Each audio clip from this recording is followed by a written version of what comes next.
Okay, Jordan, we're back, and for all the people who were highly puzzled by a man of your obvious intellect and stature and scholarship, why would you be talking about something called astrology? Well, first of all, let me say that the reason why I haven't been doing radio, for some time now, is I am under attack 24/7.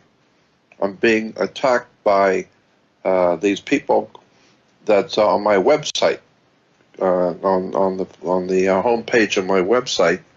There's a red box there that's telling you that I'm having problems in court. Click on that box and go and read the whole page. Read it. Read what the courts are saying, what the lawyers are saying. I've been under attack. I cannot do anything that I'm not, attacked by these people. I can't do any radio because they call the radio station, they call the host of the show and threaten to sue them if I go on. I've been asked to speak at conferences, and these Dolezals find out that I might be speaking at a conference. They will go and call the conference and email them and say they're going to sue the conference for having me on because I can't speak in public, because they own my name, they own my money, they own my website, they own my product, they own everything. They own me. They own everything. And so I can't do anything. I'm under attack continually. I don't have the finances to protect myself or to defend myself. I don't have anything. And therefore, it is very difficult for me and it's very, very difficult to be clever and resourceful and do radio and entertain audiences with knowledge and understanding when you live under the gun of being sued, threatened continually. It's just very difficult for me to do anything anymore until I get out from under these who have stolen my money, my website, my products, and they also try to steal my name so that I become persona non grata. I don't exist. And they take my name, my money, and everything I've ever worked for and leave me for dead. So that's why I haven't been able to do radio, and that's why it's very, very, very difficult to even stay alive, that I'm under attack continually. So hopefully there will be some justice left in this world, and these people will go to because that's where they belong. They've stolen everything from me.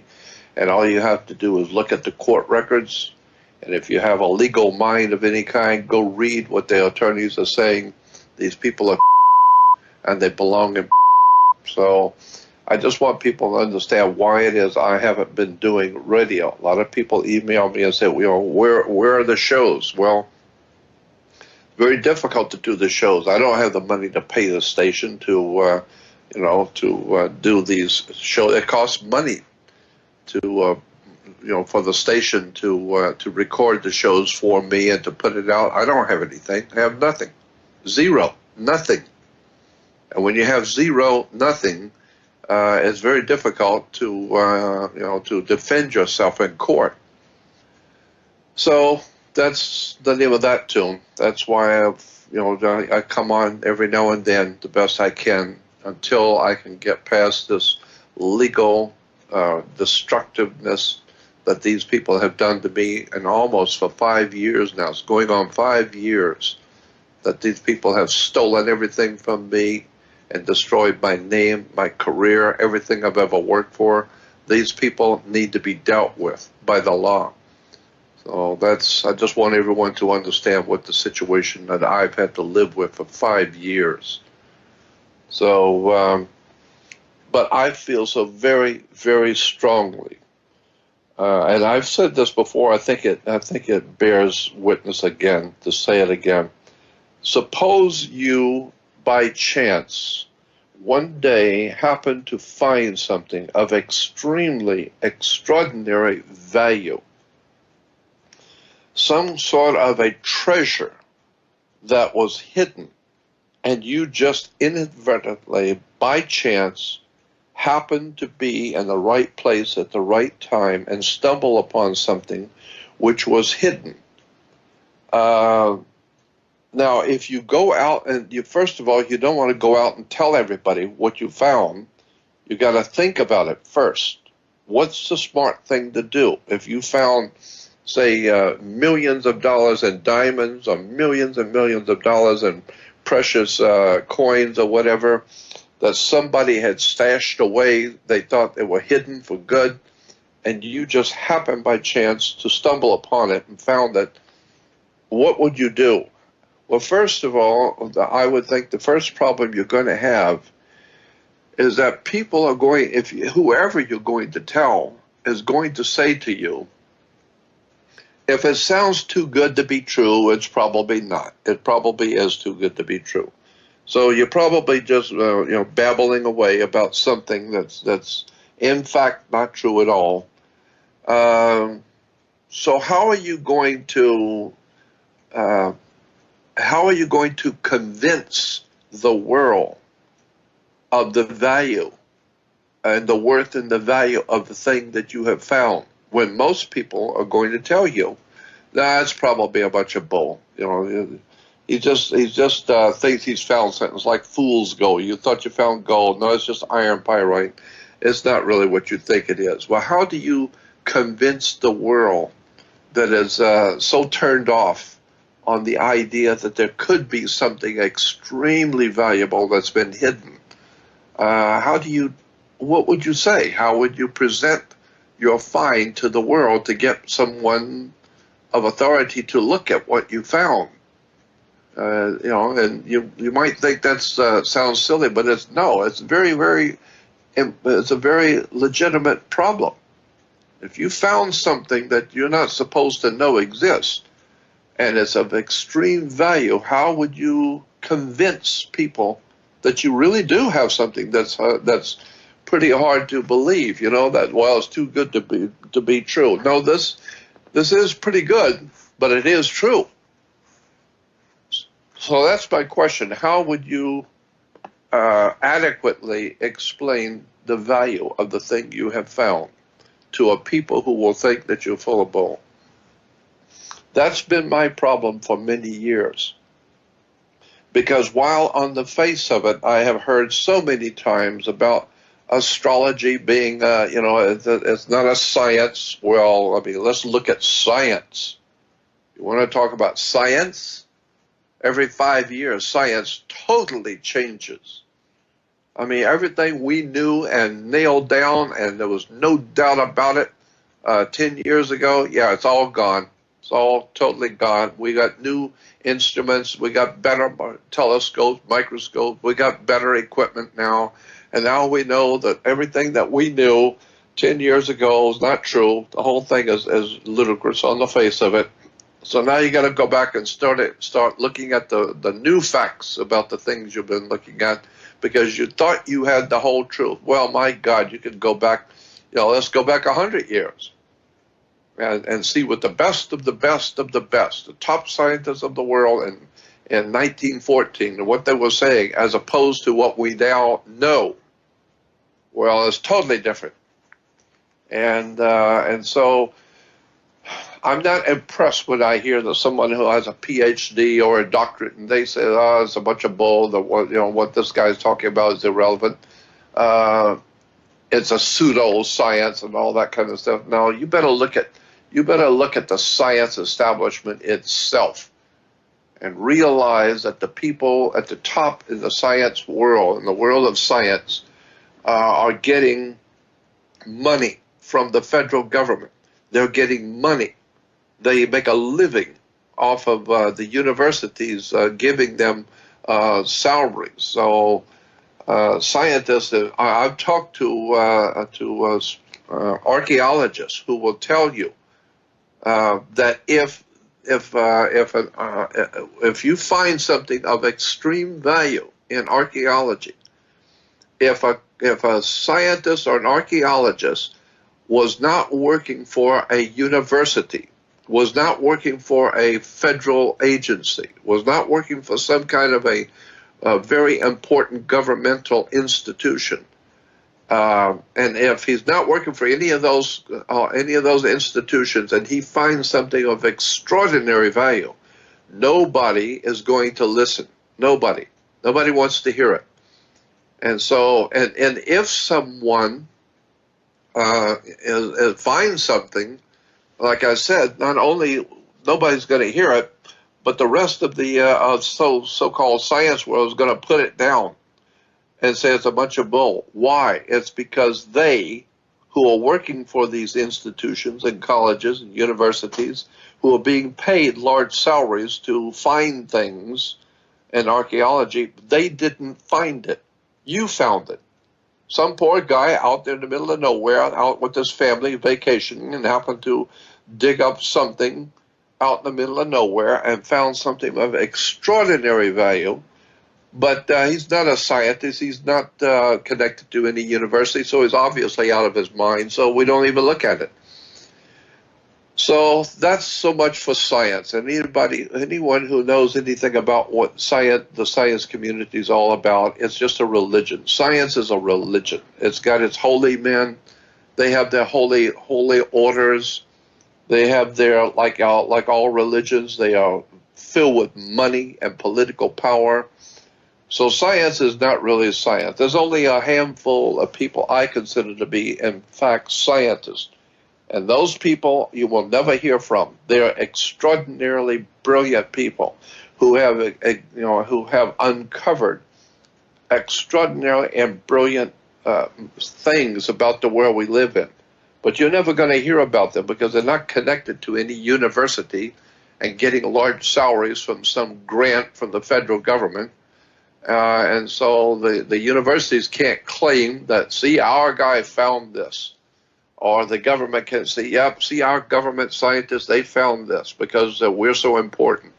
No, some guy at night with a telescope in his backyard, he finds a planet that you didn't even know existed. Well, nobody's going to talk about it. It's not important. We just forget it and move on. Go watch basketball and just forget it. So we have nothing but corruption, lies, deception, stupidity, ignorance, self-centered, egotistical, moronic crap going on, calling it science. We call it religion. We call it commerce. So all of our institutions that we humans have dreamt up, put into place, are usually dreamt up and put into place by very powerful moneyed interest. Very powerful interest who owns now, not in the beginning, but who now own the universities, who now own the banks, who own the institutions of higher learning. And these universities are getting money from the government. The scientists are getting money from the university. So there's a system in place.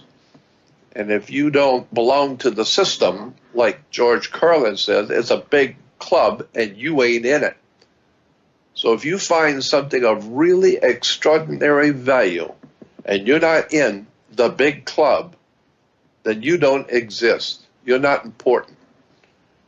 And if the government can use it in wartime, if the government can use it as a weapon, or if the government can use it in any way, they will get it. But it'll be very quiet. No one will ever know. But the government will come in and take what you have discovered, and most likely you will have, it will be a terrible event, but you will die of cancer. You will die of some terrible disease or something within about 2 weeks. And what you discovered will never, ever, ever be known to the public ever again. So it's very difficult if you have something of real importance that you have discovered to try and give it to your fellow man. On the one hand, you're going to be marginalized and made to look like a fool because you're nobody. How would you know anything? Or that you do have something important and the government wants it, and but they don't want anyone knowing that they have it. They don't want you talking about it, so they will get it from you, and then you will conveniently die of suicide by getting shot in the back of the head 4 times. You committed suicide. So I know that there's the problem exists in this world, that if you have something of real value, how are you really going to get it out to the public so that the public can benefit from it? And how are you going to be able to get past all of the so-called important people who didn't find what you found? And they're going to make you look like a fool, and so that you'll just shut up. So that's the problem that I've come across in religion and all the different subjects I've been talking about. I get nothing but condemnation from religions, from people who consider themselves to be authorities on everything. I always say I'm not an authority on anything. I'm just an ordinary man pursuing extraordinary knowledge. I'm not stupid. I'm not a PhD. I don't have any of those letters in front of my name or after my name. I don't claim to be a world's foremost authority. I'm just an ordinary human, but I'm not stupid. When I find something that I know is of extraordinary significance and importance, my first thought is to share it with my friends and with the people who want to know. I think that's a normal human quality, that if you really care about your friends and care about your family, and ultimately from that care about your community and ultimately care about your country, if you really care and you find something of extreme value, you want to share it. I mean, I grew up hearing that, if you're going to be going somewhere on vacation or going to some amusement park or something, you want to go with friends to share the experience with good friends. You want to share with other people.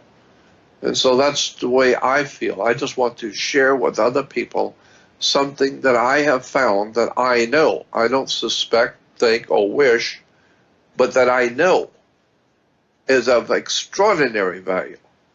Why? Because I have watched it over a period of time. I have experienced it over and over and over again. And every time I am amazed at how important the thing that I have found is. Now I have to try and talk to people who have no idea who I am and what I'm doing and what I'm talking about and the importance of it. So how do you tell people when you found something important? And especially if you're a doctor and you've been working on, and this is, I think, is a very good analogy. If you've been working on some kind of a disease, some sort of a rare but deadly disease, and you found the cure. First of all, if a doctor who is highly placed doctor in this country goes on a vacation to, say, some foreign country, to some country in the South Seas or whatever, and he sees that the people there are all dying of a disease, and being a doctor, highly intelligent, placed doctor, when he sees the symptoms of the people, he knows exactly what the problem is. But these people are living in a jungle. They're living in a very rare existence in a jungle setting. They don't have the background and the knowledge that doctor does. But then on the other hand, he's in a place where people are not going to listen to him.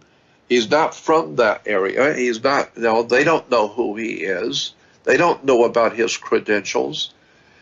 And so he's trying to explain to the heads of the tribe what these people are dying from. It's very obvious to him. All they need to do is get a shot with this, or that, or take this pill, and it's a disease that he understands well. But they don't understand it. And they're not going to listen to him anyway. They don't know who he is, and they couldn't care less. So how does he explain to these people who are dying of a disease that he has the answer for them, because he's not one of them. He doesn't look like them. He doesn't talk like them. He has a difference in the way his language is not understood by them. So how does he save the people? How does he do something to help these people who are dying? Well, that's the same problem I'm talking about before. I have found something that I know. Again, I don't think or suspect, I know is of profound significance. But how do you tell other people? How do you convince other people of what you have found and have them at least try it to see if I found something or didn't? So that's the way I feel about the subject of astrotheology. It's extraordinarily important stuff that so many people have never heard of before. Now, I also have many years ago made a discovery that someone showed me that there is a world of difference, which I didn't know. But they showed me that there was a world of difference between astrology and I don't know exactly what to call it, but it's like astrology in that it's an ability to read in the stars, in the constellations, in the heavens, the ancient peoples. I mean, my God, how many videos and movies have we watched on Discovery Channel, on History Channel, on all the networks about the Aztecs, the Mayas, and the Incas, and all the ancient wisdom and knowledge that the Egyptians and the Hindus and all the Babylonians and the Sumerians and all the ancient cultures of the world, they were brilliant on building pyramids, and they knew about this, they knew about that, and all of this wonderful, strange, extraordinary knowledge that was known by these ancient and prehistoric cultures. And we think, my God, how did these Egyptians build this? And how did they build the pyramids? And where did these people get this, all the knowledge that they had? Well, so I boil it all down to the fact that astrology has become a very, it's something to be put down in public. It's nonsense. The reason why you need to know why astrology has such a bad name. The most important reason, and there's more than one reason, but the most important reason is that for 1,000 years, the Catholic Church in the Vatican has dominated, well, 2,000 years. Christianity has dominated Europe. And since about the 4th century, the Vatican has dominated Christianity, and Christianity has dominated Europe, and Europe has dominated the world. So the people in power over this incredible system of political, governmental, religious system that has dominated the earth for 2,000 years. These are very powerful people. You're talking about the papacy. We're talking about the Pope, kings and rulers and princes of European nations and European countries. And those countries have dominated Europe, and Europe has dominated the world. So there has been a concerted effort, obviously, by powerful people in very high places of power in Europe, and unfortunately in America also, who are not interested in letting you know anything of any importance. I've always said that really important information is on a need-to-know basis.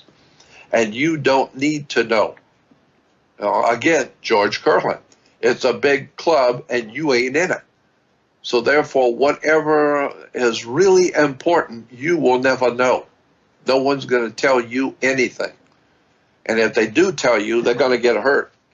So you don't tell, you don't tell the people of the street, you don't tell the common man what you're doing. If you're a scientist working at NASA, if you're a physicist working for the government and you're doing something with the government nobody is supposed to know, it's not going to be out on radio. It's not going to be on television.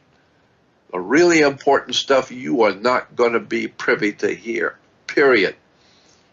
And the problem is in America, if somebody does know something and trying to tell you in the public, trying to wake you up, that can be very dangerous to talk about things that the public is not supposed to know about. So again, I'm just going around the whole story and bringing it together in one place, that if you have something important, of real and legitimate importance, it's going to be very difficult to get it out into the public and have people believe and understand it and see it and take advantage of it. So that's the way I feel about something that I came across a long time ago.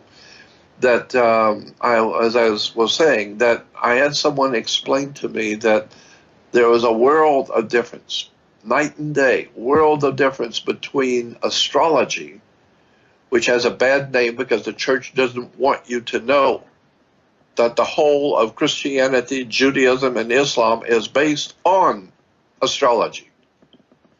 Islam, Judaism, and Christianity are astrological religions based on astrology. Read it. You don't have to be an astronaut. You don't have to be a brain surgeon. Go and read where these religions have come from. And you will see that all three are based on astrology. So I'm saying that astrology itself is a profoundly interesting and important subject. But there's a world of difference between common, what we call astrology, and a legitimate study of how the constellations, the stars, the planets affect us on the earth. And the man who was most famous for getting the closest to that hidden truth was a man named Nostradamus. Nostradamus, over 500 years ago, lived over 500 years ago, and yet even today, 500 years later, his name is still respected. There's still a mystique and a mystical importance to the name Nostradamus. Why? Because he did so many, he had so many prophecies that he prophesied that came to pass exactly the way he said they would. So, you know, you can complain all you want and say that astrology is a bunch of bull. That's what the paid lackeys who have their, quote, degrees from a university who are not interested in you knowing anything. They will tell you, like adults tell children, go out and play. Go out and play ball. The adults want to talk in private, so you go out and play ball and get out of our way. We important adults, we want to talk about something. We don't want you to hear it. So go play ball. Well, I learned a long time ago, I'm not interested in playing ball. I'm not a team player. I always wanted to know, what are you adults talking about while we're out playing ball? I'm not stupid. And so I've learned now that the people who are in power do not want you to know that there are certain things that they have known for a long time, and they're not telling you. And for this particular show, I am saying that astrology itself is the basis for the three major world religions. As I said before, Christianity, Judaism, and Islam are based on astrology, period. End of sentence. And all one needs to do is go to a library and spend a year reading all about the beginnings of all three major religions, where they came from, what they taught 1,000 years ago, what they taught 500 years ago, where these concepts and ideas came from, and then you will finally see what I saw a long time ago. Astrology is the basis for the symbols of world government, national coats of arms, harlotry, flags, corporate coats of arms. The whole world is guided and directed by astrological symbols, words, and terms. I mean, we have, you know, our cars have astrological names. It's just an extraordinary how much astrology has infected and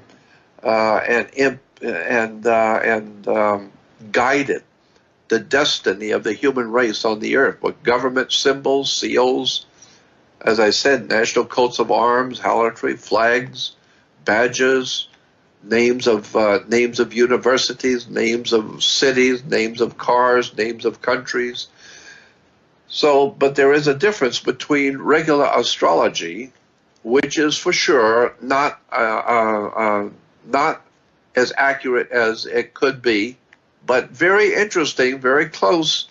Regular astrology is very interesting because it does have many things that people who are educated, unfortunately not too many of those, but people who are educated do see that astrology does have some interesting aspects to it, that it does answer a lot of questions about a personality, about a person's personality, about their life, what happened to them.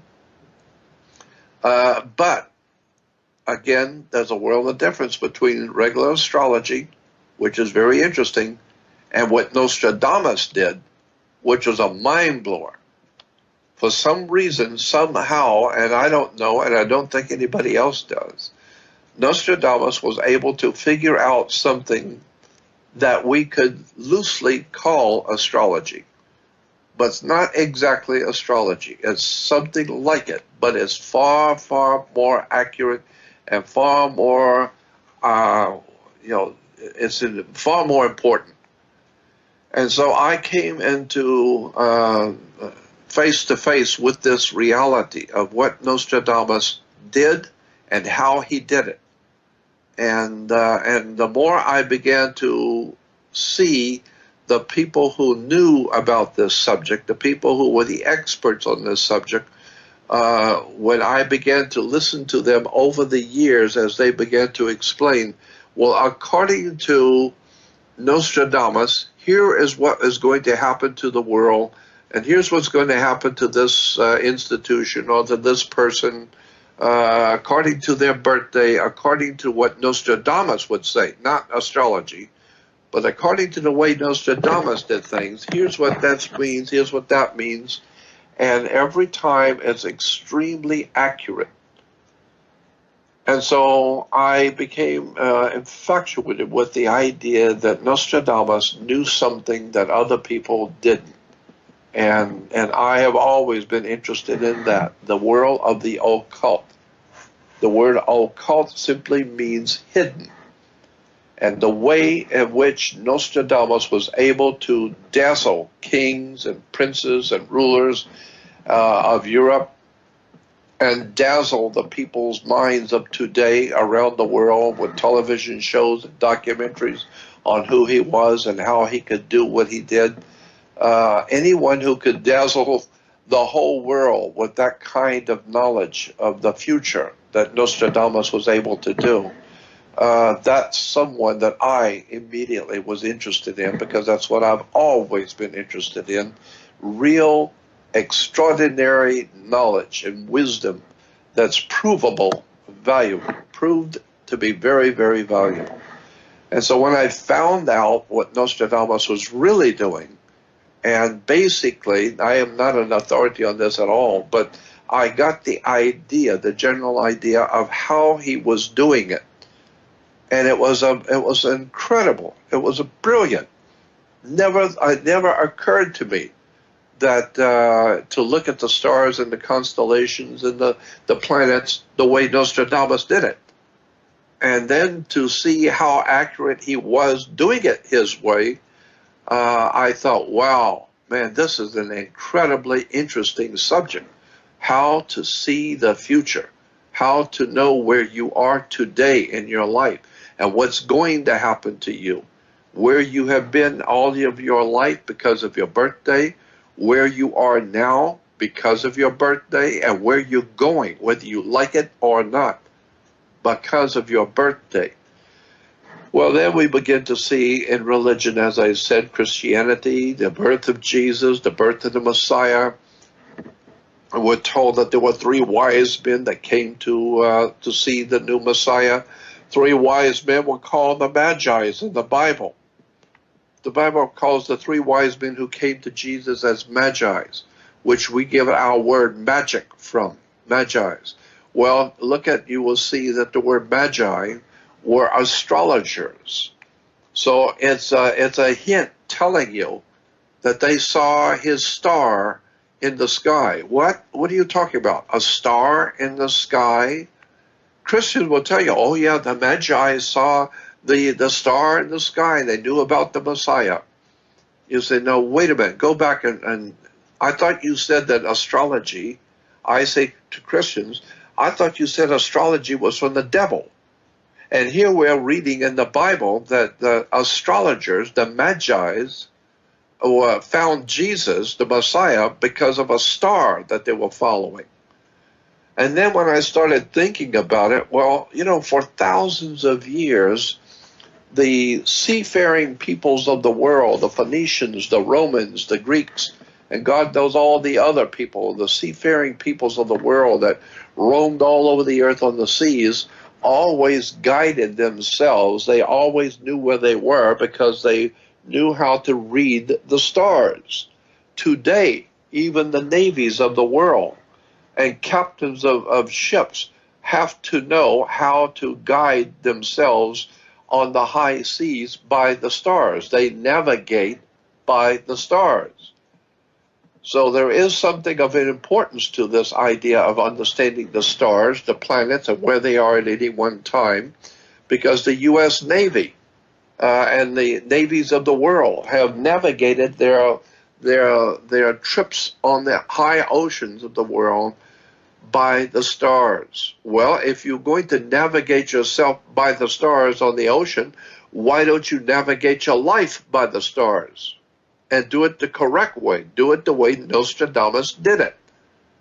Well, nobody knows how Nostradamus did it. Well, that doesn't mean nobody knows. It means that the whole world knows he was able to do something extraordinary, but how he did it was, it's been kind of hidden. Why? Is because the church in Europe did not want people to know how Nostradamus was able to do what he did. Now, the popes, of course, would be very interested to know, because that would give them a real leg up to know how things were going to happen in the future. So naturally, the kind of thing Nostradamus knew how to do, they would be very interested to know. But keep it under your, keep it among the clergy. Don't tell the people out there in the world. So I'm just saying all of this because I think what Nostradamus did was extraordinary. I think the world knows it. And so when I hear people saying that astrology is a bunch of bull, I think, you know what? Those are empty words. I don't think you know what you're talking about. The only people who say that about astrology are people who know nothing about it. They don't know anything about the history of astrology for the past 7,000 years of human existence on the earth. They don't know anything about why astrological signs, beautiful astrological paintings of signs, existed as far back as 25,000 years ago. People have no idea in the world what the astrological signs mean, where they've come from, and why they are found all over the world. That's something that most people have never even thought about. How come it is every culture on the earth that's ever existed had an astrological signs? Everybody, from Alaska to South America, from India to Hindus to Egyptian, Babylonians, the Greeks, the Romans, everybody had an astrological symbols and signs. Astrology was everywhere on the earth, period. Why? Well, because today our so-called scientists will tell you, oh, it's a bunch of bull. Oh, really? You're saying the Roman Empire was full of bull because they followed astrology? Are you saying that the most powerful people in the world have gained power and knowledge of the universe, and you're telling us, normal people in the street, there's nothing here, so just go on out and play basketball. There's nothing to see. So then I begin to see, as I've said, you've heard me talk about this before, Jesus is the light of the world, and he had 12 helpers, and Judaism has a story about the 12 signs of the 12 signs of the zodiac in Judaism are called the 12 brothers of Joseph. the 12 tribes of Israel, the 12 great, all the instances of the number 12 being used in the Old Testament, the Jewish Old Testament. Go read in the Bible how many times 12 is used. And Jesus had 12 apostles. And so all of this begs an understanding that Nostradamus was telling us something about the universe and about the life that we live. And he knew things that were in people's lives. He knew things that were coming. He knew things that had happened to them in the past. And so I know that that is very important, and that's why I want to do this show, because I feel so compelled to tell people the reason why we're having so many problems in this country and around the world, the reason people are in trouble with their marriages, with their children, children with their parents, people with their government, governments with the people. The reason there is so much chaos and trouble among humans on the earth, in personal and public. There's all kinds of difficulties and problems, especially as is true, and I know because I've been there, especially for newlyweds, people getting married, having children, and then find out things about their wife or their husband, and it breaks up, and they have a terrible emotional breakup in the family. All because they didn't realize, the girl they were marrying, what she was like and what she was going to be like 10 years from today. The girl didn't know that her husband, that she thought she knew, no, and then she found out it's not what you thought it was. So there's been so much chaos around the world, people making deals that go sour, business decisions that go sour. Why? Because you don't understand how the world works. And people are always saying, well, I wish there was some kind of a magical wand that we could just understand what's going on and understand the real bottom line on things. Well, there is a way. Nostradamus found it, and he was famous for it. So all of this I have said to say this, that if you are truly interested in where you are on the earth, what you're doing, spiritually speaking, where you are in time, where you've come from, where you are now, and where you're going, if you would like to know something really legitimately important about yourself or your family members or friends or anybody else, then you need to go to someone who knows how to read the stars. Not regular astrology, but the way Nostradamus did it. And I've been promoting this kind of an idea on my other website that was stolen from me. I have had people, belittling me because I talk about astrology, and everybody knows if you're important and intelligent, you don't talk about such silly things as astrology. Well, I'm here to tell you it's not silly. That the very powerful people use astrology you don't know anything about. You've never been privy to know anything about it.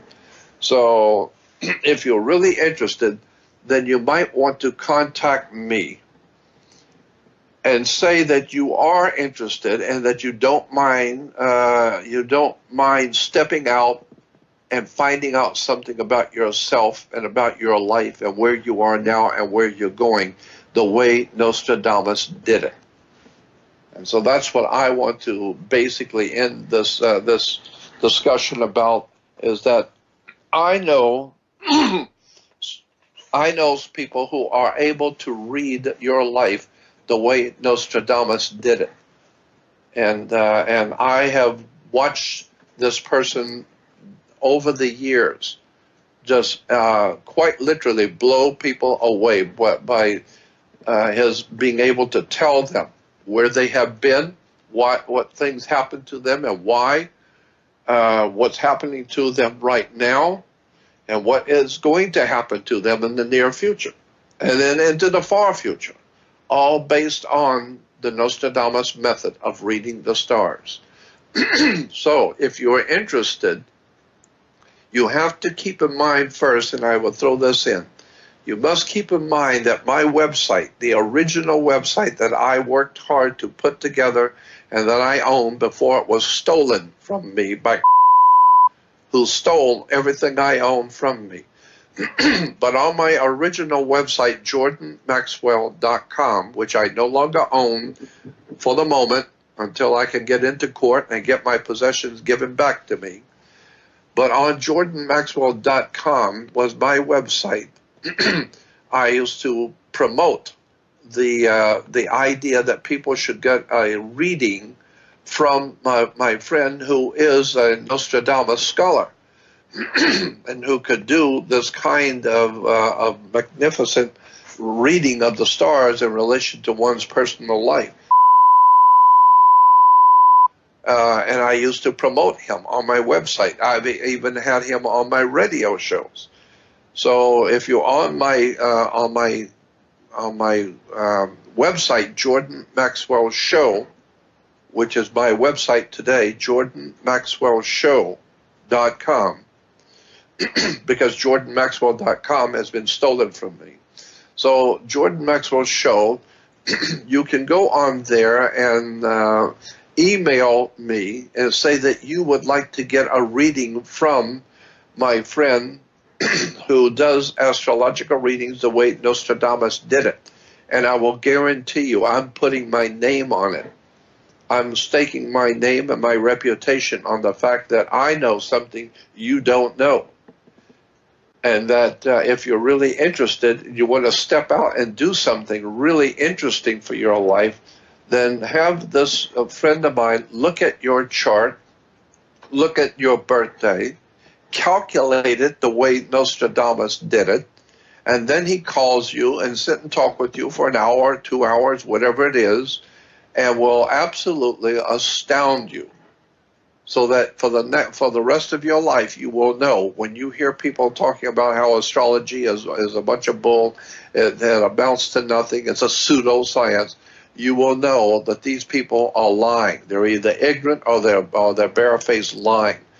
Because if you get a reading from my friend, you will know there is in fact something to the stars and how they affect you and how they affect your life. Keep in mind this, that the sun, our sun, is affected by the planets around it. Jupiter affects our sun. Saturn has an effect on our sun.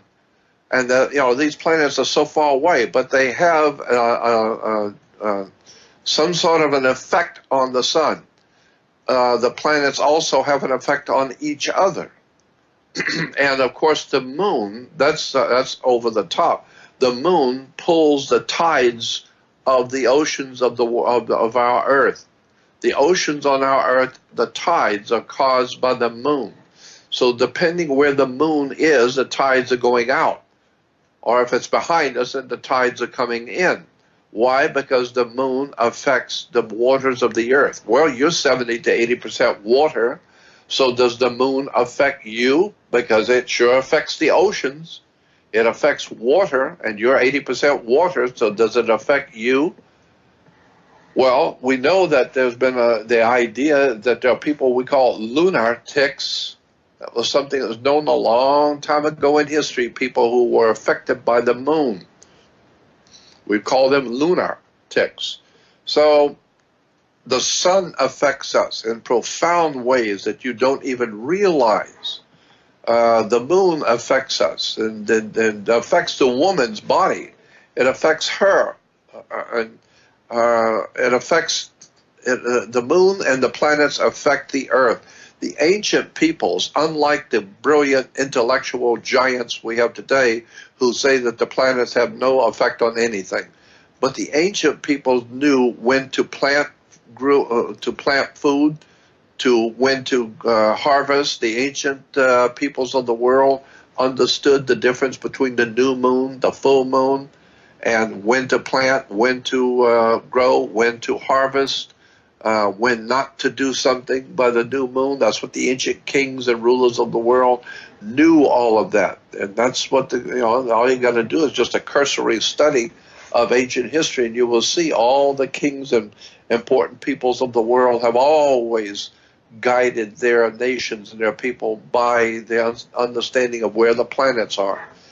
So all I'm saying in conclusion is this, is that if you would like to have a reading from my friend,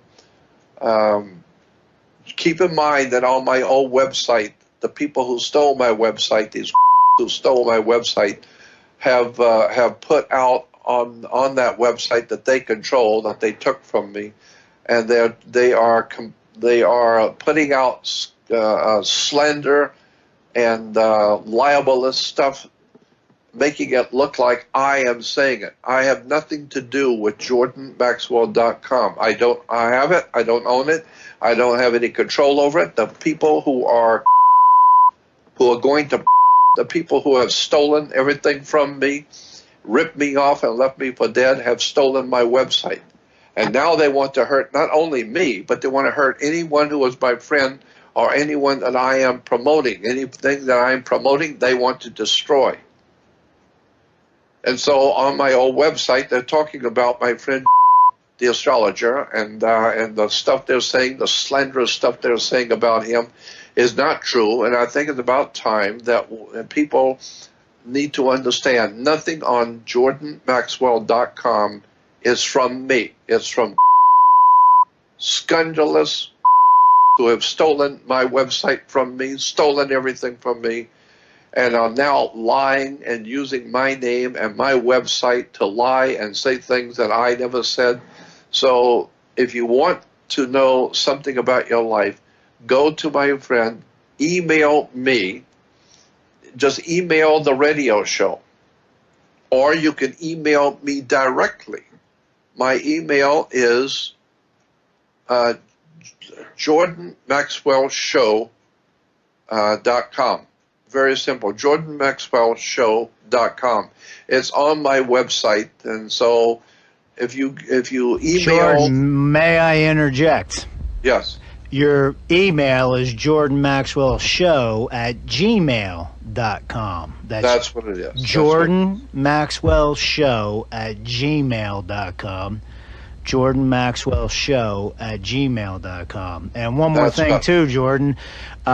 You said in conclusion, I would like to continue talking. I'd like to get into more detail if that's okay with you. Oh, I think that's a great idea. Since we're already here and we don't have a chance to do radio very much, I think it'd be a great idea. But I want to stress that again. Give that email that people who want to get a reading from you, give them the email again. What they can do, they could email Jordan directly. That's jordanmaxwellshow@gmail.com. Or they can just contact the astrology website, which there's a link there that says True Zodiac Astrology. Right. Say it again. Explain it to them where it is on the website and what to do with it. It'll be on the right. I think it's under your highly recommended, and you just scroll down and you'll see a link. It's in bold purple, True Zodiac Astrology. That's it. But Jordan, what I would like to get into, unless you'd like to say something more, I don't mean to interrupt. Let me say a few more things. Sure. Go on my website to JordanMaxwellShow.com, and there'll be a place where it says contact, so you can hit that and send an email. I'll get it. But like said, it's on the right-hand side, right-hand column of my website. On every page on the right-hand side, scroll down where it says recommended, or highly recommended, and you will see a link to True Zodiac. Click on that and book a reading. And it's like anything else in the world. You get what you pay for. If you want a little bit of knowledge, you pay a little bit. If it's important to get a little bit more knowledge, well, then you pay a little bit more. You get what you pay for in the world we live. However, if it's really important knowledge, if it's something very important you need to know, well, then you're going to expect to pay a little more then. And if it's extraordinarily important to you, then you might be paying, you're going to be paying more yet.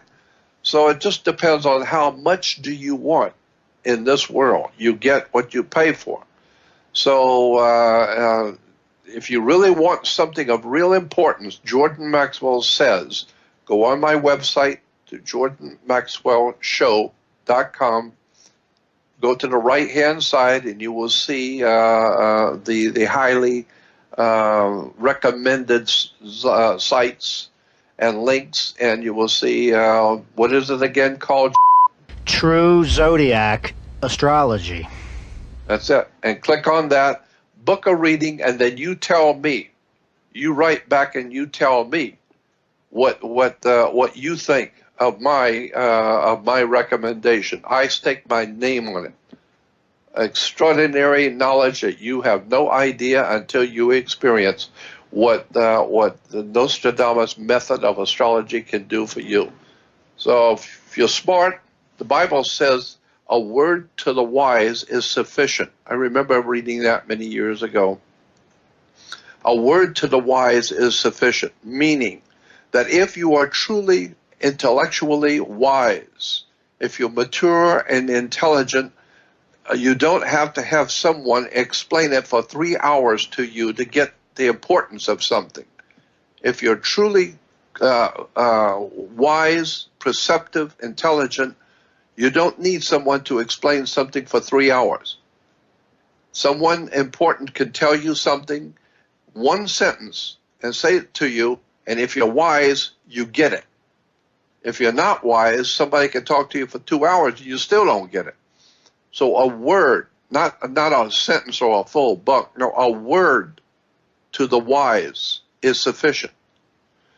So I've been giving you a lot of words, but I'm giving you one last word to the wise, which should be sufficient. If you really are interested in knowing something about yourself and about the world you live in and where you're going, what's happening to you and why, then you might want to do something really extraordinary for yourself. Get our Nostradamus reading from my friend. And that's, like I said, I'm staking my name and my reputation on it. This is a very, very important thing for you to do. And don't bother with reading anything about or me on my old website, because that's put on there by my enemies who are trying to hurt me and destroy me, so I can't do anything about them stealing everything from me. No, these are my enemies, and they're talking about me, and they're talking about my friends, trying to destroy myself, my name, my work, and destroy my friends. I think what does is actually extraordinarily brilliant stuff, but it's not him. It's what Nostradamus gave us and left us, and he is an expert on that subject. So get a reading from, go on my website, right-hand side. You'll see the link for True Astrology. Click on it and get a reading. Okay, let's talk about astrology. Tell us the difference between regular astrology and the Nostradamus method, and how all of this stuff works. All I know is that it works. I don't know how it works, but I know it works. It has worked incredible things that I have learned from you, and the readings I have heard you do and given to me are so extraordinary. I want the world to know about it. I want people to know about you and what your work. So for those people who have the feelings about astrology as nonsense, etc., explain to us the difference between the two and what Nostradamus was able to do, because obviously he did some very important things, because 500 years later he's still important. So give us a rundown on the whole idea. As I have said before, I know that there is a difference between regular astrology and what Nostradamus was able to do, which is similar. It's in the same category of science, Nostradamus, but Nostradamus did not do astrology as such. He did something, whatever it was he did it so that even kings and rulers and princes and people, and even 500 years later, his name is still illustrious. His name is still understood to be the great master who could tell the future. Well, there was a way he did it. And so I wanted you to, kind of give a rundown on the difference between what we call astrology today and what Nostradamus did. And, just explain this all to me and to those listening. Well, speaking of kings, Jordan, regards to astrology, that's directly connected to why they were crowned at 12 noon. That's when the sun in the day is at its highest. That's right. And Leo in astrology means kingship. And Leo's dignified ruler is the sun. So there's a little background on astrology and kings. But Nostradamus, the way I was taught, Nostradamus was doing what's called a solar chart method. Nostradamus did not use birth times. It's not required. It's nice if you have one, but it's not critical, unlike in conventional astrology. In conventional astrology, everything's calculated off of the ascendant. You need a birth time for that. See, but in Nostradamus' day, no one had Casio digital watches. Who was born in a hospital? Who could even afford a watch or a clock? Yeah, you're right. So, what you're doing what Nostradamus did, which is a solar chart method, you put the sun in the first house. And speaking of houses, in astrology, you have the signs, the 12 signs of the zodiac. Then you have the houses. Well, in conventional astrology, there's a multitude of housing systems. Sometimes two houses will intersect one sign. The Nostradamus method, the way I was taught, one sign equals one house. You've totally eliminated that problem. So that's really the basics of the Nostradamus method. It's surprisingly and profoundly simple. But then, yet again, so is the equation E equals mc squared, which has all kinds of implications for gravity and the relative nature of time. But it's a very simple equation. You just need an IQ of Einstein to perceive it, to discover it. So that's what I like to think when I hear the Nostradamus method is simple. Yes, it's profoundly simple. See? So no separate housing system, one house equals one sign, and it's a solar chart method. You put the sun in the first house. Now, the way I was taught, there was one anomaly. And sometimes when you're using the Nostradamus solar chart method, the sun can end up in house number 2 because of the way the signs are and the timing of the signs. When you use constellations, you don't get that problem. The sun always ends up in the first house. You have a true solar chart method. And we've discussed this on other shows. This is what I believe Nostradamus was doing.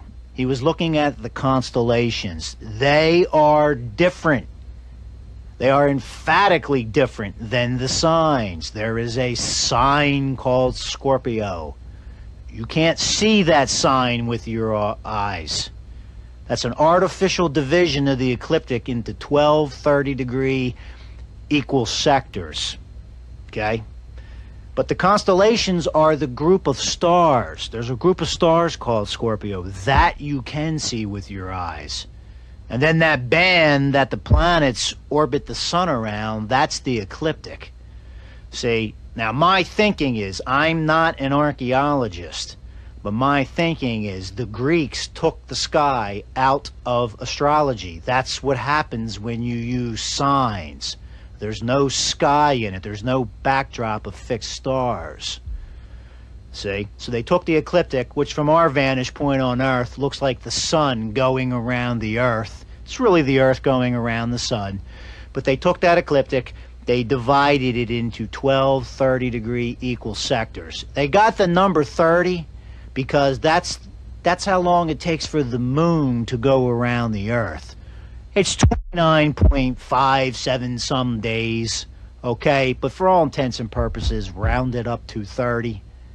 That's why they divided it into 12 30-degree equal sectors. And that's incidentally also, too, why 30-degree angles are so meaningful in astrology. But that being said, though, strictly speaking, You know, what's called astrology really is ecliptic-ology. You're making observations and positioning things relative to the ecliptic. Well, astrology means study of the stars. I personally think Nostradamus was using the fixed stars. I've never been to the archives. I have no way of verifying that.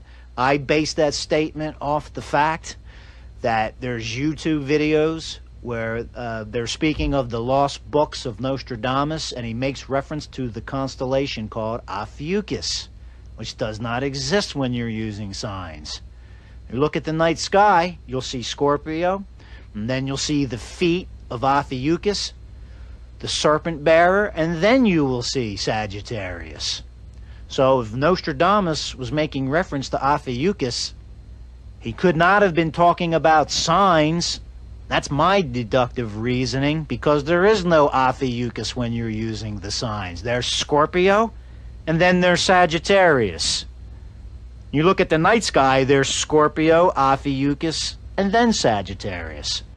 All right, so what you're saying, if I'm following this, is that if you've got a reference book on astrology and it's showing you all the astrological signs and all the implications of those signs, and they're all beautiful pictures of the different astrological signs, you close the book, because what Nostradamus was doing has nothing to do with looking at the signs. What he was doing, if I'm understanding you, is he was actually going out and looking into the sky, not the signs. That's exactly what I think, Jordan. That is my opinion.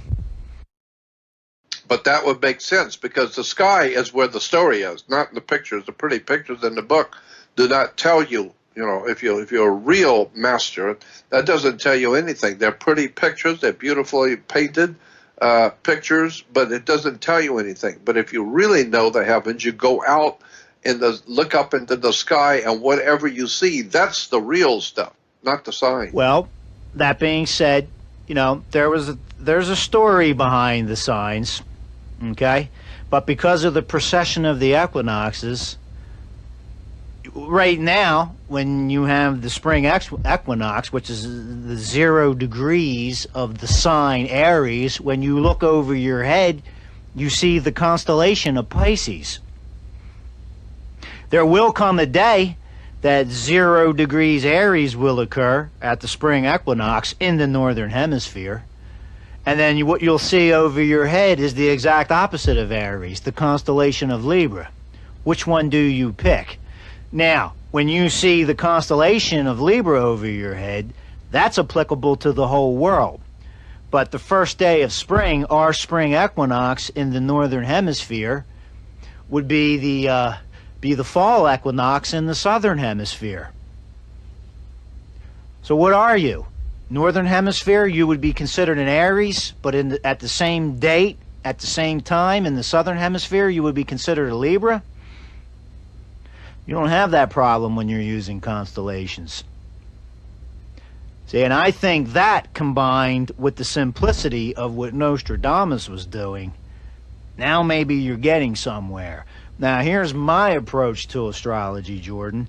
Once again, I first spoke to you on the phone in September of 1996 when you were working at Truth Seeker in San Diego. And then we met in San Diego, February of 1997, and you suggested I get an astrological chart reading. And I was totally befuddled, baffled, and dumbfounded. Why is the brilliant researcher and scholar Jordan Maxwell talking about something and actually highly recommending something that I consider completely bogus? But you spent the previous hour explaining why. So in October of 1998, I had my chart read, and a lot of it was surprisingly accurate. And that's where I started thinking, ooh, there's more to this story. I need to look at this. So, and that gets into all the things I discovered you were talking about in the previous hour. Now, look, Jordan, at this point in time, I even tell this because I have the luxury of being able to talk to a lot of people in your audience. That's quite a luxury. That gives me the ability to field test a lot of ideas. See? So my approach to astrology, and I tell this to the people who've had readings from me, hey, on your left hand, be extremely dubious and skeptical.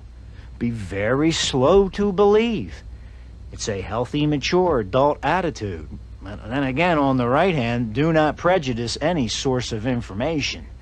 Now, thanks to you, you're imprimatur, because people respect what you say. They take the chance, okay? And they get the readings, and they enjoy the readings. Now, me, looking at it from a strictly empirical vantage point, I just say to myself, all these people can't be fools. I can't be fooling all of them, because there are some people in your audience, Jordan, who are actually very eminent and prominent. Believe it or not. And based on some of the books they've published and who they are, I don't get the idea, you know, this is somebody I'm fooling, you know, with the tomfoolery called astrology. So I just look at it from a scientific point of view, you know. There must be something to this. That's what I feel. That's why I promote it, because I know for sure it is. Now, myself, George, I don't evangelize for astrology. I tell the people who call. I don't know you. I can't see your face. We're talking voice to voice, either on Skype or on a phone. I'll read what the symbols say. You make a decision. You use your intellect, wisdom, judgment, common sense, and experience to decide if what these symbols say correspond to your reality. Perhaps it's just confirmational bias. You are inclined to believe what I'm saying based on the symbols because Jordan Maxwell recommended this, and I'm just speaking very generally, right? But I'd have to say my impression now, looking at it just from a very detached viewpoint, a lot of people seem to think these symbols, and you know, in terms of your work, Jordan, symbolism is extremely important. They seem to think the story these symbols often end up telling is very accurate. I don't know why, but I do think it's interesting. This is another thing, too, once again, from having the luxury of being able to speak to a lot of people in your audience who, you know, oblige your recommendation. This astrology is 95% a symbolic language. But then again, our alphabet, those are symbols. Look how versatile that is.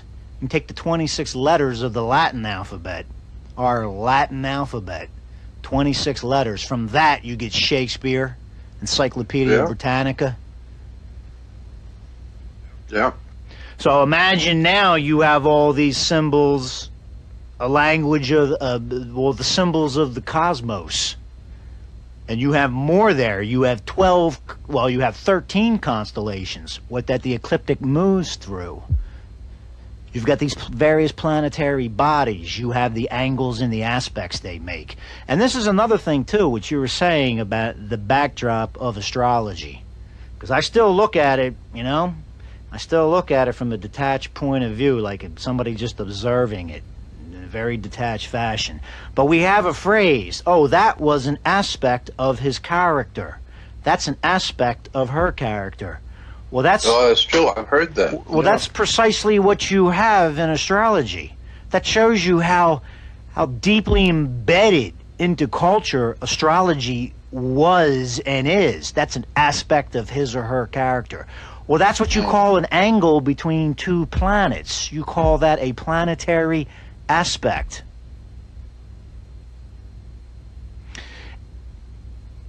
There you go. Yeah. Well, you know, in the Bible, in the New Testament, has Jesus saying that in my Father's house are many mansions. And if it were not true, I would have told you so. In my Father's house are many mansions. So Christianity has always pictured it as, well, we're going to heaven where we'll live in a great mansion with the Lord Jesus. For the scripture says, I think it's in the book of John, where Jesus said, in my Father's house are many mansions. Well, if you go actually to the Bible reference works, the encyclopedias and Bible dictionaries, you will find that that's not exactly correct. That's a mistranslation. And the Bible reference books will show you it's a mistranslation. It doesn't say in my Father's house are many mansions. That's not what it says exactly. What it actually says, according to all the different Bible reference works, all basically say the same thing.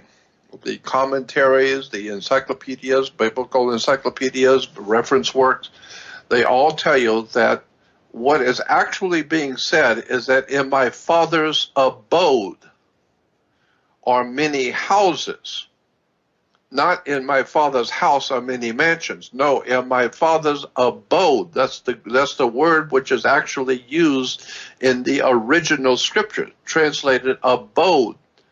Not in my Father's house. No, in my Father's abode are many houses. No, not mansions, houses. So that to correctly understand what Jesus was saying, in my Father's house are many mansions, no, in my Father's abode are many houses. What is the Father's abode? Well, that's where the Father lives. Where does the Father live? Well, he doesn't live in Cincinnati, he lives in heaven. Out there in heaven is where the Father lives. Well, in my Father's abode, where the Father God lives, are many houses. Oh, that's different. In the Father's abode, the abode is the sky, the heavens. And so therefore the correct way of reading that, John, is in my Father's abode, the heavens are many houses. That's the way the Bible references works explain it.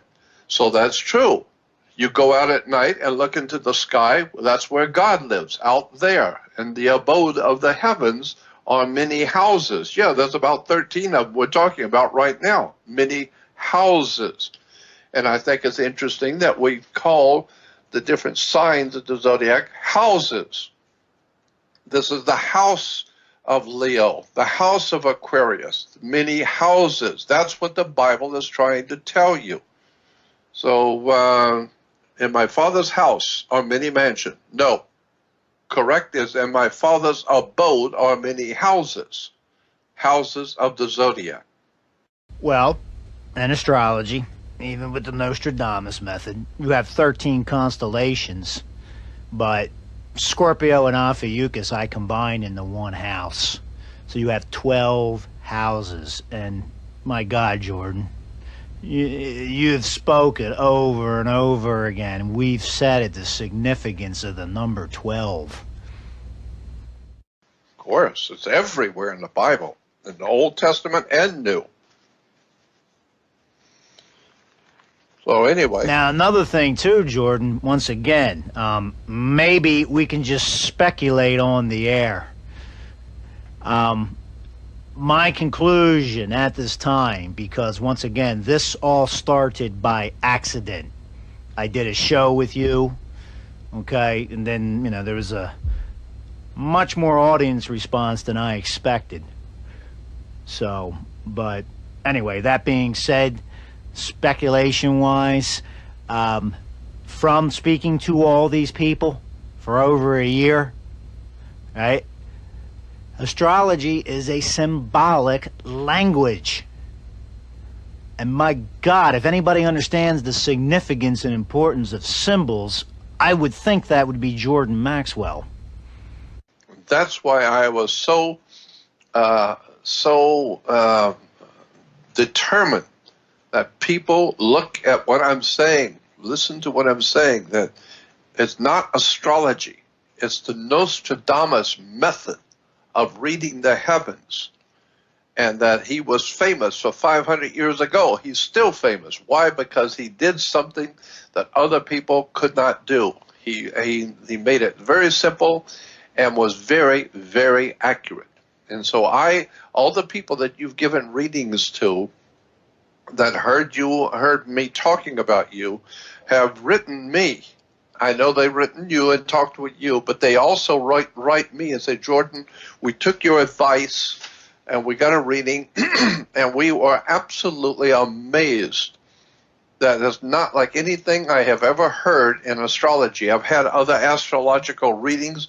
This was nothing like an astrological reading. This was extraordinarily and interesting stuff that was going into my personal life like no astrologer has ever done.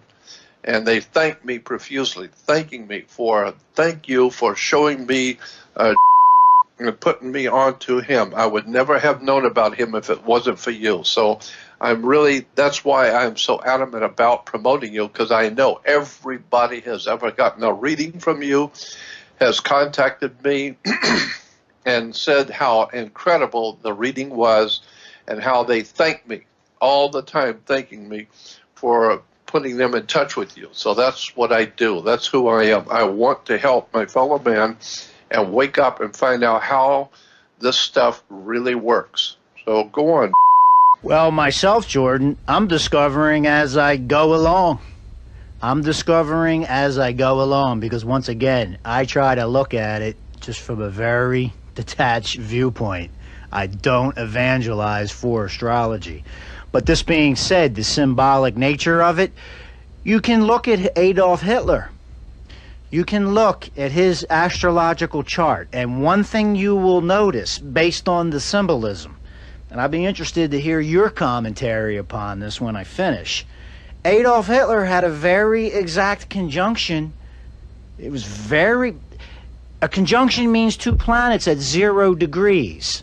Now, it might have been 0.03. Maybe it wasn't exactly 0.00. That would be an exact conjunction.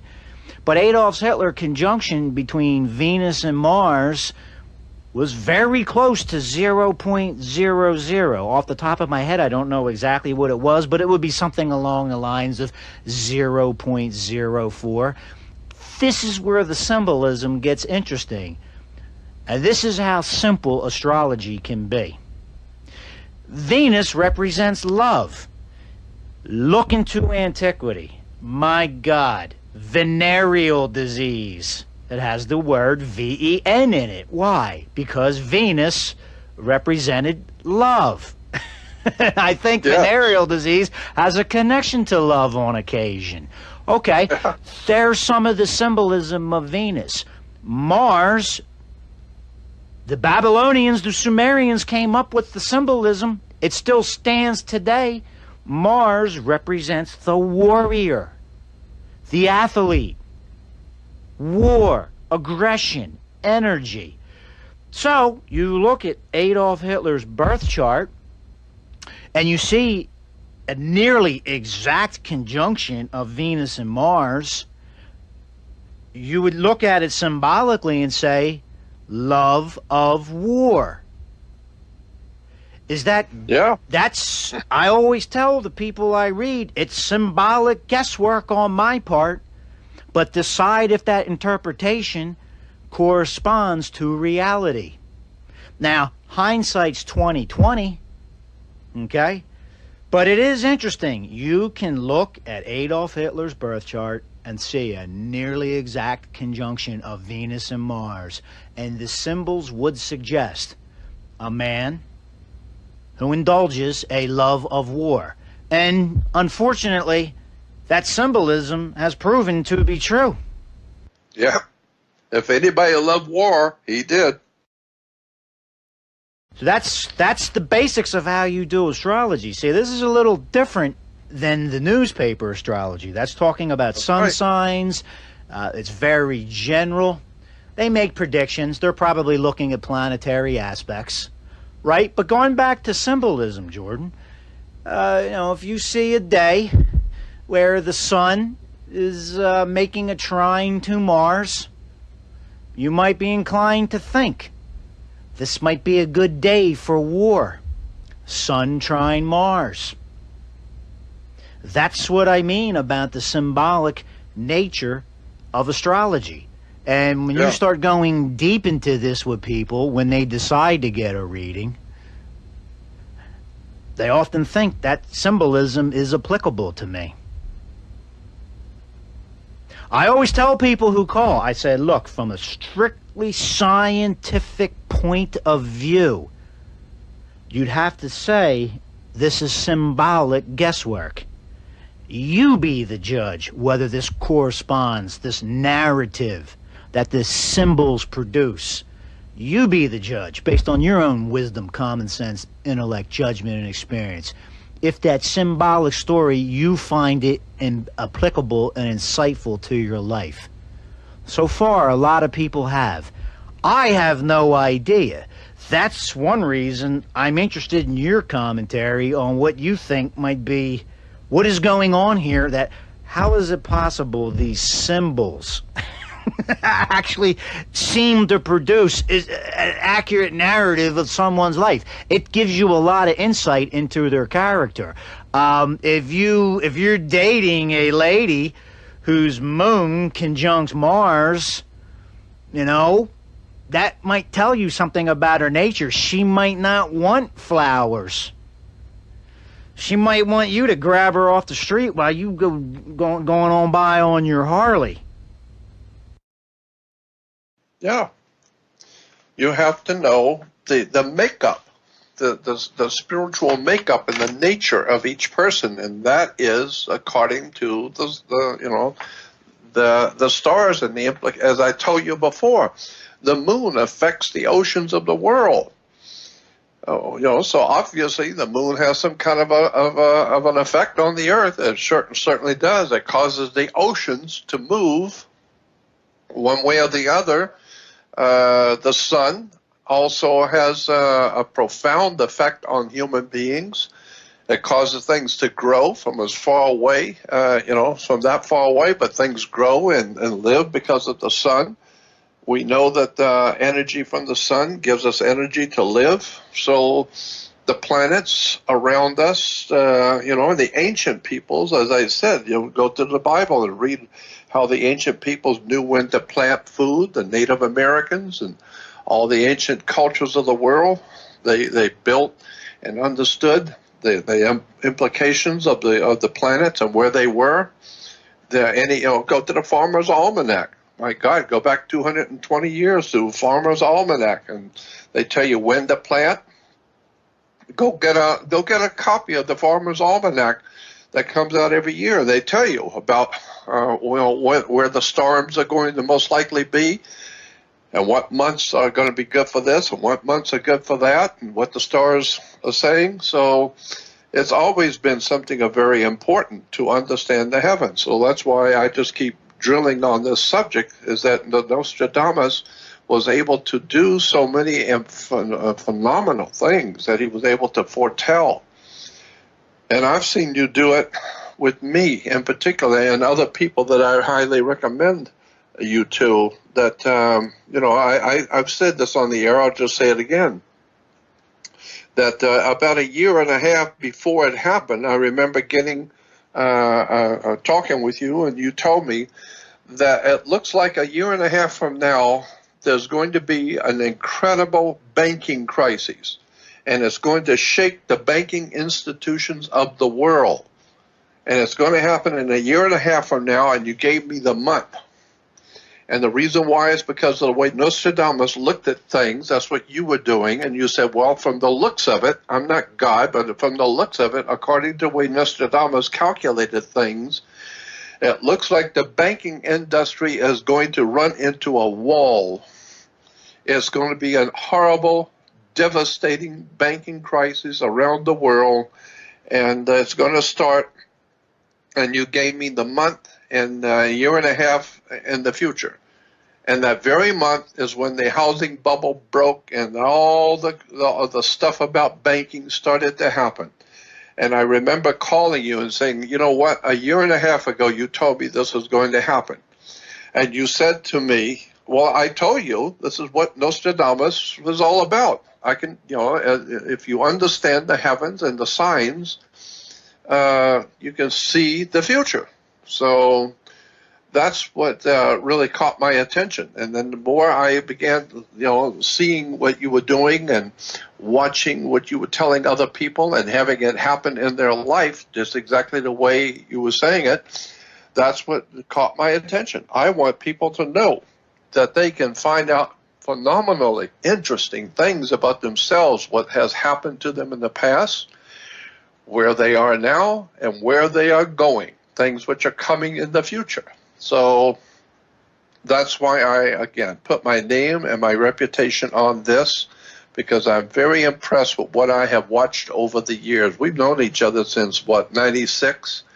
And I have watched over and over and over. The people who get readings from you contact me and say, my God, if I had only known, I wish I would have known this about myself and about the people I was in business with. I mean, there's a whole story there about people, businessmen who have gotten readings, and they told me if I had, I would have made a horrible mistake if I had not talked to. He explained to me about my chart and about the chart of the people I'm dealing with, and helped me immensely not to make a big mistake in my life. So that's why I'm always promoting you and promoting this Nostradamus method, because I know it works. It's not astrology, it's something totally different. And that's why I wanted people to know about you and to get a reading. And I'm always delighted to hear people get back to me and tell me what they think. Well, Jordan, that the financial collapse, what I did, this is the amazing thing about it, and I don't know how it works. It's a symbolic language. And what the symbol suggested, I was using constellations and the dragon's tail. Okay, in astronomy, the dragon's tail is known as the south node of the moon. Very simple, where the moon crosses the ecliptic heading towards the southern hemisphere, south pole. Well, dragon's tail in astrology, the ancients called it a dragon, not a puppy dog's tail, not a kitty cat's tail. They're trying to tell you this is something powerful. There's that symbolism again. The dragon's tail was in the constellation of Cancer. And I say Cancer rules money because of the connection to the moon. So you see a dragon's tail, which symbolically means stress, and you see it moving into Cancer. You just putting the symbols together to say stress with money. That's it. And then it happened. That's what's weird about it. Now look what the scientists say. And I look at both sides of the issue. And there's been people who've they've done astrology for years, and then they'll accidentally have somebody come in named Mary Smith, and then they accidentally read the chart for Barbara Johnson. But Mary Smith is very happy. It's not even her birth date. And she says, that was the most accurate reading ever. And then the astrologer person is very disturbed. Because it's like, oh, I just read the wrong person, but the other person thought it was extremely accurate. See? So they've come to the conclusion, well, astrology, it's guesswork, it's probabilities, it's generalities, but it's always nice to give people a mythological, cosmic narrative to their life, and that's why people are seduced by it. They're seduced by it because, it's comforting to know you're part of something living called the universe and your fate is intertwined with it. But scientifically, it's complete BS. I understand that point of view. See? But once again, I go back to your audience, Jordan. I look at it that way. I mean, anybody with 2 brain cells can come to that conclusion, which I just discussed, right? But there are, again, some people in your audience who are extremely educated, published authors, and they listen to this symbolic narrative, and they come to the conclusion that, I don't know, this kind of sounds like me. This has got nothing to do with me, Jordan. This is something pertaining to this thing called astrology. Well, I know. Yeah, so it's like I said, I've had so many people tell me that it was an extraordinary experience looking at their life through the eyes of Nostradamus. The way he would have, if he had been alive today, people have said, you know, I felt like I was talking to Nostradamus because if he had been alive today and I had the chance to actually be in his company and hear him talk to me about my life, well, that's what we just did. I just had a reading, and it was it was the most incredible experience I've ever had. And it has nothing to do with astrology as we know it. It's a totally different thing. So at this point, I think we both have made the point I want made to my audience, is that it's very important people get a reading from you, and that's the bottom line. That's what I wanted people to know and understand. It's very important they get a reading from you, and so you get that on my website. There's so many more things that I want to talk about, but this I felt was something that needed to be said. Go on my website, jordanmaxwellshow.com, and on the right-hand side, scroll down, and you'll see the highly recommended links, and you'll see the astrological readings. Click on it, get a reading, and then you tell me if this was something that's just an ordinary astrological reading. You will find out, no, thank you. That's why I put my name and my reputation on this, because I know this is extraordinarily incredible insight that the universe is giving us that most people will never be privy to know, because they've heard the church bad-mouthing it and saying there's nothing to astrology. This is not astrology. This is a Nostradamus wisdom and knowledge of the universe and how it affects you. So enough said. A word to the wise is sufficient. I think we've said enough. People should just get a reading, and there's so many other things we need now to talk about. So let's move on. May I say one more thing? I know you want to conclude it, but here's another thing you'll see in astrology: how this symbolic language works. And I don't know why. I don't think anybody knows why. I don't even think Nostradamus knew why. Doesn't matter. You make the observation and it appears to work. But what you will often see, symbolically, Pluto in astrology, amongst its other symbolisms, represents big business. And you will notice, you'll have a Pluto in your natal chart. The day you were born, Pluto was in a certain position.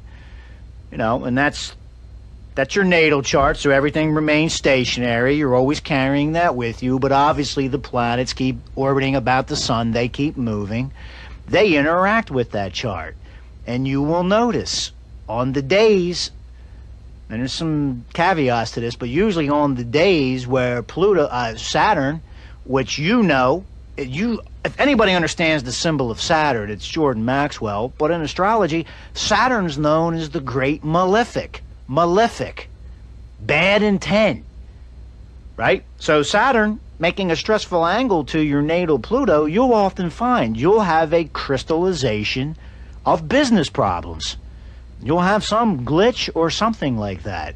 I don't know why, but that's just what the symbolic narrative will suggest. And that's the basis of this stuff. But once again, you know, I mean, it's kind of like, well, the basis of Shakespeare, kindergartners learned it. C-A-T spells cat. It's very simple. Yeah. Then again, the works of Shakespeare are extremely profound. So I don't purport to be Nostradamus or to be as good as Nostradamus, but there does seem to be something here. And once again, it was important for me to hear what you had to say. Why do you promote astrology? Because because I've gotten emails. Why is Jordan Maxwell promoting astrology? I don't get it.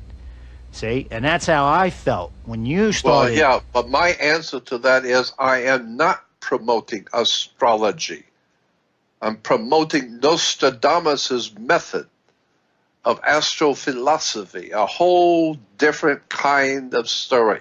Has nothing to do with astrology as such. It has to do with a famous man who 500 years after he's dead, he is still famous around the world for what he was able to do. That's what I'm promoting, not astrology. I'm promoting the work of a genius, a man called Nostradamus. And if you find out how he did what he did, then for the first time you will see the importance of what Nostradamus knew and how he could tell the future but with it, and he's still famous today for doing it. And so that's what I am promoting, not astrology. Okay, yeah, see, and that's why this show was even informative for me. The first hour was incredible.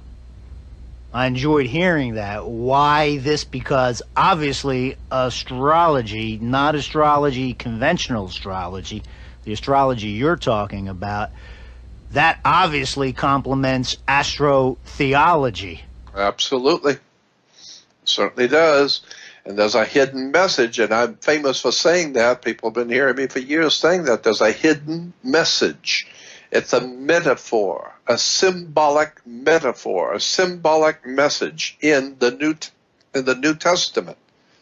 So that's why today, if you're reading the New Testament story of Jesus in the Bible, and you're reading it as history, then there's going to be 2,520 different interpretations. That's how many, the last time I read, over 2,500 Christian denominations and sects around the world who call themselves Christian. When the Apostle Paul said, I say that we should all speak in agreement. Well, in point of fact, that's not true. Even though the Apostle Paul wrote in the epistles, I would suggest we all speak in agreement. Well, in point of fact, that's not what happens. There's over 2,500 different so-called Christian religions, Christian concepts. Then you've got all the different sects and cults, from Jehovah's Witnesses to Mormons, Seventh-day Adventists, Catholic, Protestant, all kinds of different, even within the Baptist Church, you have Southern Baptists and Northern Baptists, and you have all kinds of different divisions within divisions. So, nobody is speaking in unison. Nobody. Even in a particular church, in a particular Baptist church, anybody who's done any kind of research knows what I'm saying. That you can go to one Baptist church and talk to the ministers there and ask them certain questions, and then go to another Baptist church on the other side of town and ask them the identical same questions, and they will give you totally different answers, totally different reasons. And the more churches you go to, the more different concepts and ideas will be expressed, which means nobody knows what they're talking about. They're just telling you what they know from the best that they know. They're not authorities. Then you begin to see, well, there's no central authority in Judaism, and there's basically no central authority in the Islamic world. There's no central authority in Christianity, period. Why? Because you're reading the scriptures as history, and that's not history. The New Testament is an encoded story. It's a metaphor. And this is why the scripture says that many will look with their eyes but not see, and listen with their ears but not hear, and with the heart they don't get the sense of it. And so if you understand that the story of Jesus in the New Testament is not history, it's a story. This is why the Bible is referred to as the greatest story ever told. It's a story.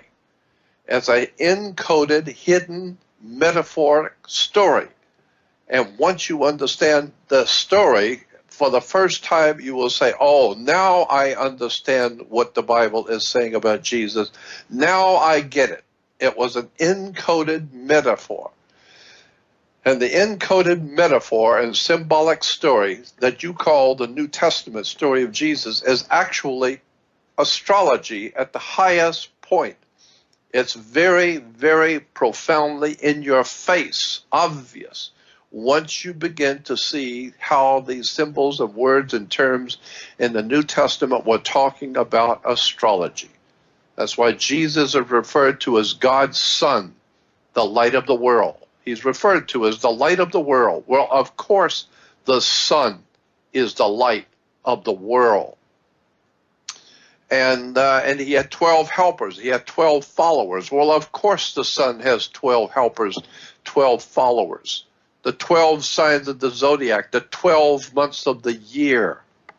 And so each one of those houses of the zodiac brought the world the sun. So that's why you have in courts, you have 12 jurors on the jury system. You have 12 jurors. Why? Because they need to help God's Son bring to light the truth. So they're looking for the truth and the light. So you have to have 12 jurors, 12 signs of the zodiac.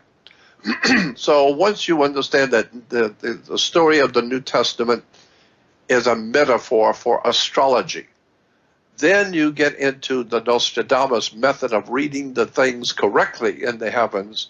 Now you have a whole new world of knowledge opening up to you that you never even knew existed. And just keep in mind that the people who put down this kind of knowledge, the people who are putting it down and calling it devil worship and demon worship, are themselves ignorant, ill-informed, and blind. And that's what the scripture said, the blind who lead the blind, and both will fall into the pit. Well, by their fruits, Jesus said, by their fruits you shall know them. There's a story in the New Testament where a group of people came to Jesus and they had seeds in their hand. And they showed the seeds to Jesus and they asked him, what kind of seeds are these? And Jesus says, go and plant the seeds.